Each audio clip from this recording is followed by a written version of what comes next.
हजरत इमाम हुसैन और करबला का वाक़या। हजरत अमीर मुआविया रज़ियल्लाहु तआला अन्हु की विशाल के बाद आपके बेटे यजीद को खिलाफत मिल जाती है। यजीद एक बदतरीन और बदबख्त शैतान था, शराबी था, जानी था। यजीद को जब खिलाफत मिली तो यजीद समझ गया कि मेरी खिलाफत को हजरत इमाम हुसैन रज़ियल्लाहु तआला अन्हु कभी कबूल नहीं करेंगे। इसलिए यजीद मदीना मुनव्वरा के गवर्नर वलीद बिन उतबा को खत लिखा कि हुसैन इब्ने अली, अब्दुल्ला इब्ने उमर और अब्दुल्ला इब्ने ज़ुबैर रज़ियल्लाहु तआला अन्हु को कहो कि मेरी बैत को माने, और अगर वो बात ना माने तो उन पर जुल्म सितम करना। हजरत इमाम हुसैन रज़ियल्लाहु तआला अन्हु ने यजीद की बैत करने से इनकार कर दिया, क्योंकि यजीद आपके नज़दीक मुसलमानों के इमामत और खिलाफत के लायक नहीं था, क्योंकि आप जानते थे यजीद फासिको फाजिर था, जानी था, शराबी था और जालिम था। इमाम हुसैन रज़ियल्लाहु तआला अन्हु मदीना शरीफ छोड़कर मक्का शरीफ तशरीफ ले आए। अब आपको मक्का शरीफ में कूफियों के ढेर सारे खत आने लगे। उन खातों में लिखा हुआ था, इमाम हुसैन आप कूफा तशरीफ ले आइए, यहाँ पर यजीद का जुल्म सितम बढ़ता चला जा रहा है, हम आपसे ही बैत करेंगे, यजीद की बैत हमें हरगिज़ कबूल नहीं है। हजरत इमाम हुसैन और करबला का वाक़या। हजरत इमाम हुसैन रज़ियल्लाहु तआला अन्हु ने हालात को समझने के लिए अपने भाई मुस्लिम बिन अकील रज़ियल्लाहु तआला अन्हु को ये कहकर क्यूफा भेजा कि जाओ, जाकर वहाँ के हालात मालूम करो, वहाँ के हालात कैसे हैं। जब मुस्लिम बिन अकील रज़ियल्लाहु तआला अन्हु कूफा पहुँचे तो वहाँ के लोगों ने बड़े ही एहतराम के साथ आपका इस्तकबाल किया। हजरत मुस्लिम बिन अकील रज़ियल्लाहु तआला अन्हु के हाथों में 18,000 लोगों ने बैत कर ली, और हजरत मुस्लिम बिन अकील रज़ियल्लाहु तआला अन्हु ने अपने भाई हजरत इमाम हुसैन के नाम एक खत रवाना कर दिया, जिसमें आपने लिखा, यहाँ के हालात बिल्कुल सही है और 18,000 लोगों ने बैत भी कर ली है, लिहाजा आप कूफा जल्द से जल्द तशरीफ ले आए। लेकिन जब यजीद ने उन लोगों को धमकियां और लालच दी तो वह लोग अपनी बात से मुकर गए और इमाम मुस्लिम बिन अकील रज़ियल्लाहु तआला अन्हु को शहीद कर दिया। कूफा के हालात इतने बदल चुके थे कि वह लोग जो हजरत मुस्लिम बिन अकील से मोहब्बत का दावा कर रहे थे, अब वही लोग आपकी जान के दुश्मन बन गए। वहीं दूसरी तरफ मक्का में मुस्लिम बिन अकील का भेजा हुआ खत हजरत इमाम हुसैन तक पहुँच चुका था, जिस खत में लिखा हुआ था कि कूफा के हालात बहुत अच्छे हैं, आप जल्द से जल्द तशरीफ ले आए। लिहाजा हजरत इमाम हुसैन ने फौरन कूफा जाने की तैयारी शुरू कर दी।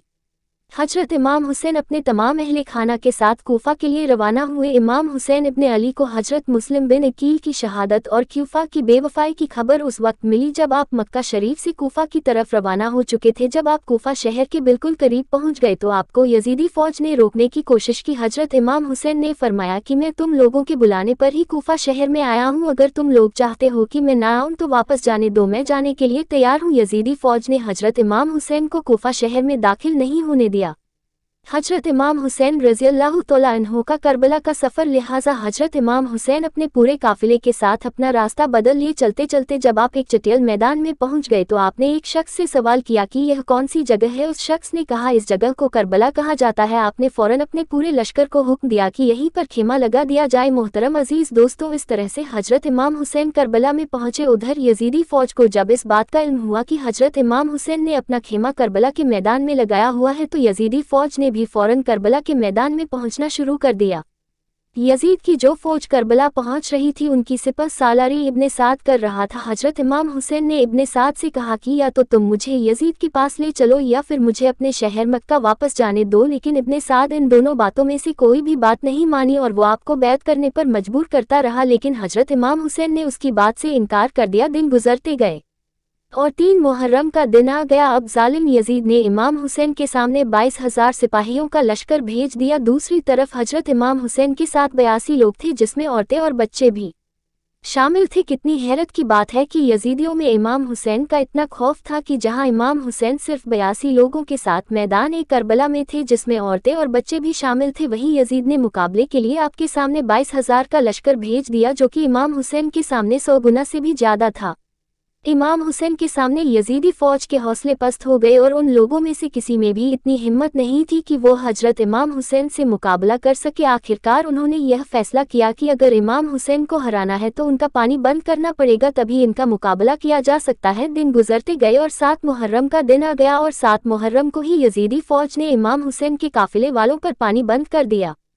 हजरत इमाम हुसैन और करबला का वाक़या आपको बताते चले कि करबला के मैदान में पानी का कोई भी इंतज़ाम नहीं था सिवाय नहरे फुरात के, लेकिन 7 मुहर्रम के दिन नहरे फुरात का पानी भी हजरत इमाम हुसैन के खेमे वाले लोगों के लिए बंद कर दिया गया। हजरत इमाम हुसैन और उनके साथ मौजूद तमाम नौजवान लोग तो इस प्यास को बर्दाश्त करते रहे, लेकिन छोटे छोटे बच्चे और औरतों का प्यास की वजह से बुरा हाल हो चुका था। फौज यजीद जो चारों तरफ से इमाम हुसैन के घर वाले और तमाम साथियों को घेरे हुए थी, उन्होंने ये तय किया कि अब 9 मुहर्रम के दिन इमाम हुसैन को कत्ल कर दिया जाए, माज़अल्लाह।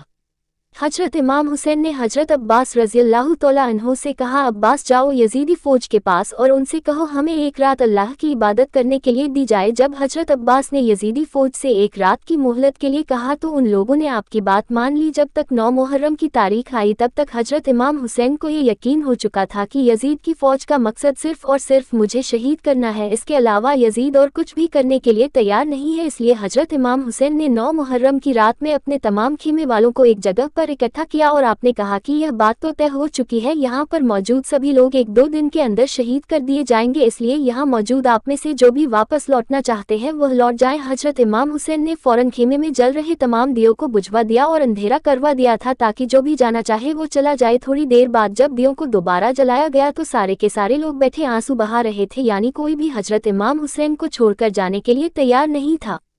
हजरत इमाम हुसैन रज़ियल्लाहु तआला अन्हु और यजीदी फौज के बीच जंग आखिरकार 10 मुहर्रम का दिन आया और हजरत इमाम हुसैन और यजीद की फौज के बीच जंग होना शुरू हो गई। जहां एक तरफ यजीद की एक बड़ी फौज थी तो वहीं दूसरी तरफ इमाम हुसैन के साथ सिर्फ 72 लोग थे। इतने में फौज यजीद का हमला शुरू हो जाता है और हर शहीद शहादत का जाम पीता गया। कभी हुर शहीद होते हैं तो कभी कासिम शहीद होते हैं तो कभी अली अकबर शहीद होते हैं तो कभी ओनो मोहम्मद शहीद होते हैं। 3 दिन के प्यासे इमाम हुसैन के घर वाले और तमाम लोग यजीदी फौज से जंग करते रहे और एक एक करके शहीद होते गए। हजरत अब्बास अलमदार से हजरत इमाम हुसैन के 6 महीने के बेटे अली असगर की प्यास नहीं देखी गई। आपने एक मुस्कीज़ा लिया और घोड़े पर सवार होकर नहरे फुरात के किनारे पहुंच गए और आपने एक मुस्कीज़ा भर लिया, लेकिन जब आप पानी लेकर वापस लौटने लगे तो यजीदी फौज ने आपके ऊपर लगातार तीर बरसाना शुरू कर दिया था। हजरत अब्बास जब तक हजरत इमाम हुसैन के खेमे तक पहुंच पाते तब तक यजीदी फौज ने तीर चलाकर हजरत अब्बास अलमदार को शहीद कर दिया था। इस तरह हजरत अब्बास अलमदार शहीद हो गए। इस तरह एक एक करके तमाम अहले बैत के नौजवान और हाशमी शेर शहादत का जाम पी लेते हैं। धीरे धीरे करके जब हजरत इमाम हुसैन के सभी अफराद शहीद हो गए तो उसके बाद हजरत इमाम हुसैन ने खुद मैदान में तलवार लेकर निकलने का फैसला किया। इमाम हुसैन अपनी तलवार से काफ़ी लंबे वक्त तक यजीदी फौज का अकेले मुकाबला करते रहे। हजरत इमाम हुसैन के तन्हा होने के बावजूद भी आपके मुकाबले में कोई भी नहीं आना नहीं चाहता था और उसकी सिर्फ एक ही वजह थी और वजह यह थी कि आप हजरत अली के बेटे थे। उस वक्त यजीदी फौज का एक कमांडर इब्ने साद को ये यकीन हो चुका था कि हम किसी भी तरह से हजरत अली के बेटे का मुकाबला नहीं कर सकते हैं, इसलिए उसने अपने तमाम फौजियों को इमाम हुसैन के ऊपर एक साथ हमला करने का ऑर्डर दिया। तमाम लोग हजरत इमाम हुसैन पर एक साथ मिलकर हमला कर रहे थे, लेकिन उसके बावजूद भी इमाम हुसैन लगातार यह साबित कर रहे थे कि बातिल चाहे तादाद में जितने भी हो लेकिन वो हक और सच के मुकाबले में बिल्कुल भी टिक नहीं सकता। इमाम हुसैन की शहादत के बाद का वाक़या जब हुसैनियत और यजीदियत के बीच बड़ी ही खतरनाक जंग चल रही थी कि इसी बीच में नमाज असर का वक्त हो गया। हजरत इमाम हुसैन ने ऐसे मुश्किल वक्त और ऐसी जख्मी हालत में भी असर की नमाज पढ़ने का इरादा किया। आपने जैसे ही नमाज पढ़ना शुरू किया यजीदी फौज को वह मौका मिल गया जिसका वह लोग एक लंबे वक्त से इंतजार कर रहे थे, यानी जैसे ही हजरत इमाम हुसैन सजदे में गए सिमर जिल जोसन ने आपकी गर्दन पर तलवार चलाकर आपके सर मुबारक को जिस्म से जुदा कर दिया। हजरत इमाम हुसैन की शहादत के बाद यजीदियों ने आपके सर मुबारक को नेज़े पर रखकर पूरे कूफा में घुमाया था। आपके सर मुबारक को गली गली में घुमाकर जुलूस निकाला गया था। करबला की इस जंग में हजरत इमाम हुसैन के घर वालों में से सिर्फ आपकी एक औलाद ही बच सकी थी जिनका नाम हजरत ज़ैनुल आबदीन था। इसके अलावा हजरत इमाम हुसैन के घर की तमाम औरतों को कैदी बनाकर कूफा लाया गया था। भले ही उस दिन इमाम हुसैन रज़ियल्लाहु तआला अन्हु को शहीद कर दिया गया था, लेकिन आज भी हजरत इमाम हुसैन रज़ियल्लाहु तआला अन्हु पूरी दुनिया में क़यामत तक के लिए जिंदा है। यजीद डूब गया शाम के अंधेरे में, हुसैन जिंदा है हर दिल में रोशनी की तरह। दोस्तों, अल्लाह तौला की बारगाह में अल्लाह हम सैयदना इमाम हुसैन रज़ियल्लाहु तआला अन्हु से सच्ची मोहब्बत करने की तौफीक दे और लिखने या हमारे पढ़ने में किसी किस्म की गलती हुई हो तो अल्लाह इमाम हुसैन रज़ियल्लाहु तआला अन्हु के सदके में माफ़ करे।